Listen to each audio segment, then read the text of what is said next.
JB music studio के गाने सुनने के लिए हमारे चैनल को सब्सक्राइब करें और बेल आइकन को दबाना ना भूलें।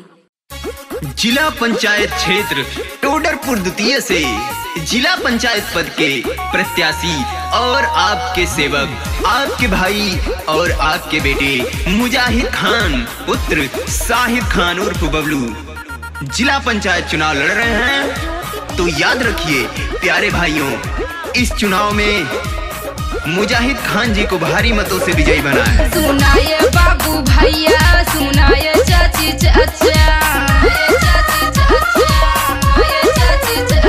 सुनाए बाबू भैया, सुनाए चाची चाचा, अब की बेरी तू वोटवा गवावे से ही बच्चा। सपना के अपना पूरा लिया, जिला पंचायत बना दिया, मुजाहिद खान के जिता दिया, जिला पंचायत बना दिया। जिला पंचायत टोडरपुर द्वितीय से अगर मुजाहिद खान भैया विजयी बनेंगे तो सबके साथ कंधे से कंधा मिलाकर चलेंगे और हर गरीब की संभव मदद करेंगे।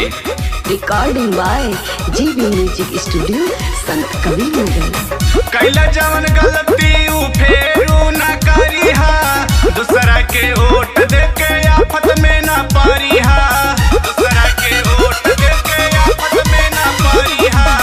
बबलू मुजाहिद मिलके कमवा करई है, टोडरपुर द्वितीय के नमवा बढ़ई है। टोडरपुर आगे हो जाई इनके जे जीतैबा, सपना सगर टूटी भैया बतिया जे भूलैबा, माटी में सपना मिला दिया, जिला पंचायत बना दिया, मुजाहिद खान के जिता दिया, जिला पंचायत बना दिया।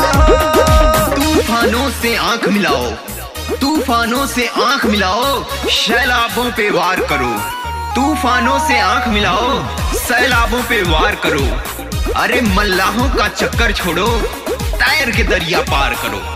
यही कहना है टोडरपुर द्वितीय से जिला पंचायत पद के सदस्य मुजाहिद खान जी का। तो आप लोग मुजाहिद खान जी को भारी मतों से विजयी बनाएं। बतिया हमार भैया जन तू भूलैहा, हथवा छोड़ा के कहीं औरी ना जइहा।